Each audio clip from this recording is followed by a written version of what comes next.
Welcome to ప్రజాక్షేత్రం.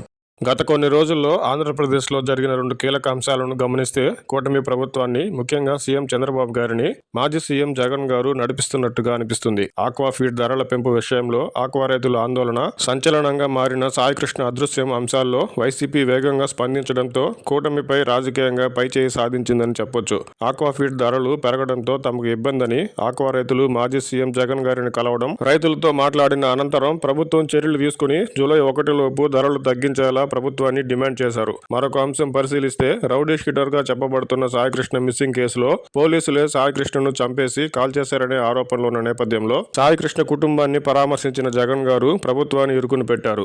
Aqua feed ధరల పెంపుపై చంద్రబాబు గారు స్పందించి ఆక్వా రైతులతో సమావేశం అవడమే కాకుండా ఆక్వా ఫీడ్ ధరలు తగ్గేలా చర్యలు తీసుకున్నారు. సాయికృష్ణ మిస్సింగ్ పై ప్రభుత్వంలో కదలిక రావడం, ఆ తర్వాత చంద్రబాబు గారు సైతం సాయికృష్ణ కుటుంబాన్ని పిలిపించుకుని సాయికృష్ణ మిస్సింగ్ కేసులో అన్ని విధాలుగా విచారణ జరుగుతుందని, న్యాయం చేస్తామని కుటుంబానికి భరోసా ఇచ్చారు. ఈ 2 అంశాల్లో జగన్ గారు మొదటగా స్పందిస్తే అందుకు అనుగుణంగా చంద్రబాబు గారు వ్యవహరించారు. మొత్తంగా ఆక్వా ఫీడ్ ధరల విషయంలో రైతుల పక్షాన నిలవడం అయినా, సాయికృష్ణ మిస్సింగ్ కేసులో కుటుంబానికి అండగా నిలవడంలో అయినా జగన్ గారు ప్రభుత్వం కంటే వేగంగా స్పందించారు. ఈ 2 అంశాల్లో ప్రతిపక్ష నేతగా జగన్ గారు, ఆపై స్పందించి ప్రభుత్వాధినేతగా చర్యలు తీసుకున్న చంద్రబాబు గారు ఇద్దరూ అభినందనీయులే. కూటమి మళ్లీ గెలవాలంటే మాత్రం ఇలాంటి అవకాశాలను ప్రతిపక్షానికి ఇవ్వకూడదనేది కూటమి ప్రభుత్వం, కూటమి పెద్దలు గ్రహించాలి.